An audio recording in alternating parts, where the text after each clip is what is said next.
children. Lance and Whitefeather kept motion-activated Arlo cameras on the children, one in the shed on the 14-year-old boy and 16-year-old girl, and one in a room upstairs with no bed, only a tarp floor that stayed on the 9-year-old girl and 11-year-old boy. The video showed a daily routine of waking up early and being forced to stand with hands on head, unable to change or shower, receiving only peanut butter sandwiches to eat before going back to bed on the floor. In the shed, the teens used a camper toilet, holding a sheet up for each other to shield the other from the camera. Lieutenant Pyle said she first began hearing about this in August before the shed discovery, but testified could never quite get a hold of a CPS worker to follow up. There was a contact made with a worker once, but there was no further contact to coordinate going and making a visit to the residence together. The jury saw days of video the Arlo camera saved, including the moments deputies busted in the door on the shed on October 2nd. You're okay. You're not in trouble. You're okay. The children were turned over to Child Protective Services, and when Lance and Whitefeather got back with two of the children that night, they were later arrested. But that was just the beginning of their charges and the investigation. On Friday, the jury got an inside look at Whitefeather's cell phone. This included text messages between she and Lance where they referred to the kids as monkeys and pigs. Often Lance would describe physical punishment where he said he, quote, knocked one of them. We saw one text where Lance said, quote, somebody didn't say thank you, and his sandwiches disappeared. We also saw more video from Whitefeather's phone from their time in Washington that also showed yelling and physical abuse from Lance. A finance expert from the West Virginia Fusion Center, Alyssa Ledbetter, also took the stand on Friday. She broke down the adoption payments Whitefeather and Lance received from Minnesota. She said in total of what they analyzed from 2019 to 2023, the two received about $318,000 in adoption support payments, but she testified this didn't tell the whole story. Well, the assistance began in June of 2018, and I only had from June of 2019 to November of 2023, so altogether we're missing about 18 months. All of this leading up to the most harrowing testimony so far on Friday afternoon from someone who lived it. We are not allowed to film or record the victims who will testify in this case, but were in the room as the teen girl, now 18, but 16 at the time, shared what her life was like both in Washington State and in Sissonville. She said life progressively got worse with Whitefeather and Lance once they moved to the ranch in Washington in 2019. This is when the outdoor labor began, she said, and the physical punishments that included hits from a PVC pipe. While under a child services investigation there in Washington, eventually they moved to Sissonville, but she did not know why. She talked about how CBS was called soon after they arrived in West Virginia, and she detailed a visit from a worker who stayed on the porch and talked to them through the screen door. The teen testified she was not honest with CPS because Lance could hear her from where she was standing. Eventually, she and her teen brother, who has several mental health disorders, were locked in a shed in August of 2023. She said she went without a shower for 2 months and never changed clothes. She went from sleeping on a mattress to the floor with a sleeping bag. Her brother slept on the concrete floor with only cardboard at his head. She said she was forced to be his babysitter, but testified he was never the dangerous, violent kid that Lance and Whitefeather made him out to be. She recalled the use of physical violence, pepper spray, and racial slurs from Lance and Whitefeather. She recalled also being scared when police arrived at the shed, worried that she would say something to upset Whitefeather. Some of her more emotional moments came during cross-examination by Whitefeather's attorney, Mark Plants. At one point, he referred to Whitefeather as her mother, and she quickly corrected him. He questioned why some of her interviews before this contradicted what she said on the stand, but when Tuck asked her why she felt comfortable telling the truth now, she said, because I know I won't have to go back to that. This is a very crazy story, an emotional one. Like, why though? Why? Why you gotta adopt bunch of black kids just to make them slaves? This is 2025. People still do this? This is crazy, man. Wow. When I saw the story on Twitter, like, it just shook me to my boot, man. Like, people still do this in 2025.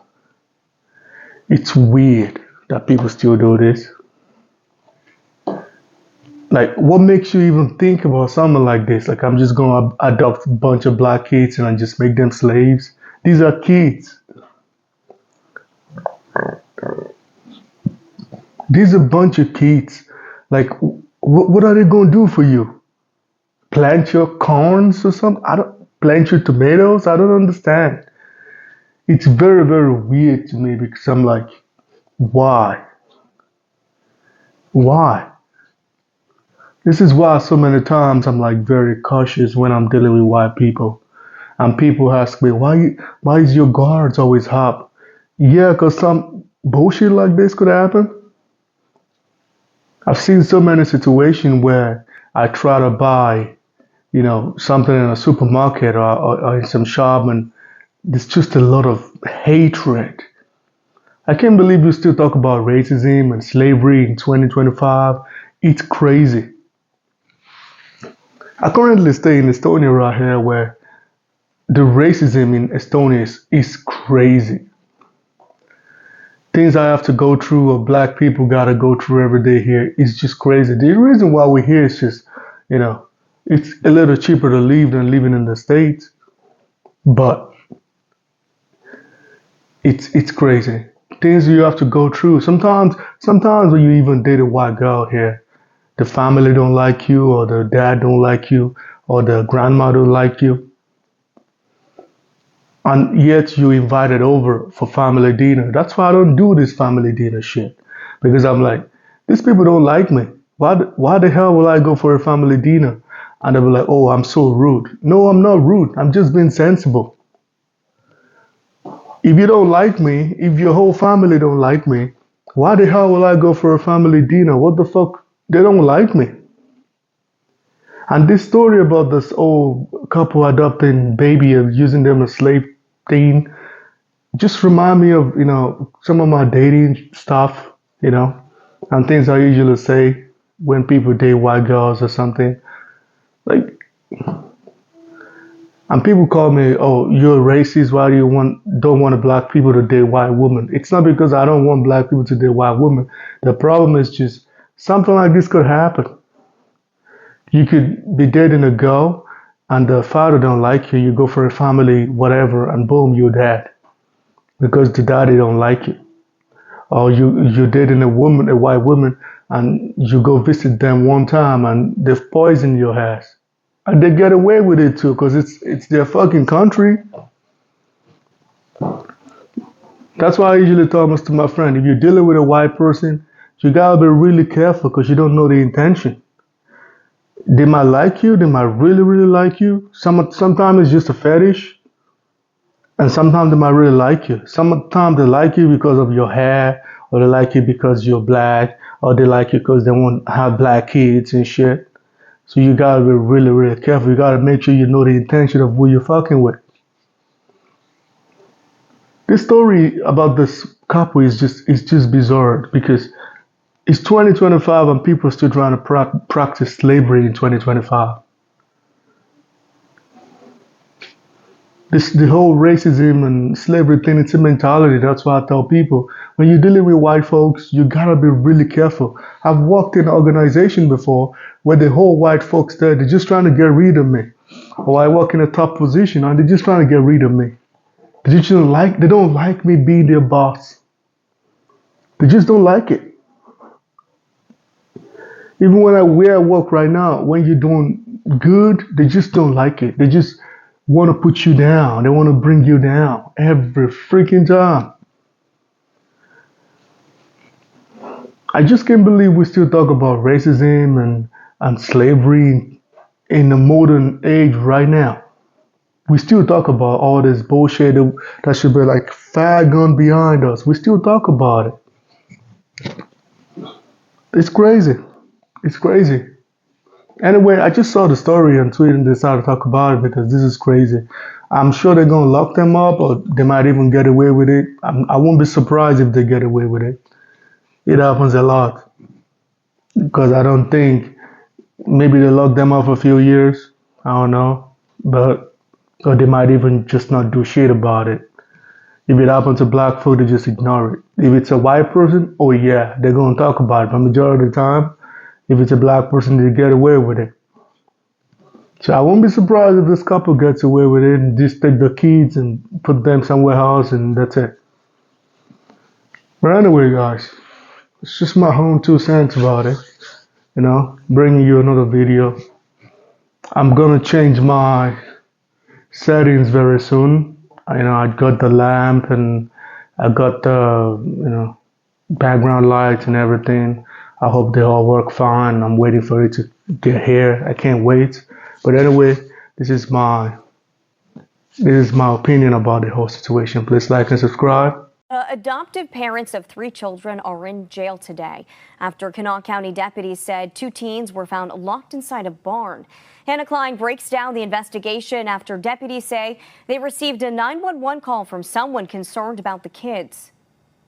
A stunning find in Sissonville has led to the arrest of 2 adoptive parents. You're being charged with a felony, child neglect, creating risk of injury. Donald Lance and Jean Whitefeather now in jail as their children are now with CPS. It started on Monday when deputies got a call just before 6 o'clock in the evening. The 2 children were being locked in a barn at this home on Cheyenne Lane in Sissonville. They weren't able to locate any guardians or parental figures or anybody around the residence or the barn and started having a conversation with 2 children that were inside the barn. Deputies eventually forced their way into the barn, where they said they found a 16-year-old girl and 14-year-old boy inside a 20 by 14-foot room. Investigators say the teens had no way to get out of the shed, with no running water, no bathroom. The girl told deputies their parents had brought them food around 6 o'clock that morning, but said her and her brother weren't allowed in the house and were locked in the barn for long periods every day. Eyewitness News spoke to neighbors who were afraid to go on camera, but claimed multiple families called police about the children's safety several times, and they are thankful they are now safe. Well, I mean, it's a pretty bad case. I mean, it's in any type of situation like this, it's not really comparable. A horrific condition, like it's just not how you want or how you would even expect children to be raised or being taken care of. Lance and Whitefeather eventually showed up at the home. They're now charged with child neglect, creating substantial risk of injury. The mother admitted the children were left in the shed, but reportedly told deputies they, quote, liked it. They're trying to, get the children back in better living conditions, better placement, and the detectives will continue to investigate and build this case. In Sissonville, Hannah Klein, Eyewitness News. Hannah, thank you. And deputies said a 3rd child who was about 5 or 6 years old was found alone in the main home. Now, the child was found crying and close to the railing of an approximately 15-foot drop from a loft. Thanks for watching. And here's another video from Eyewitness News. Click right here to subscribe to our channel and remember to hit the bell notification for the latest.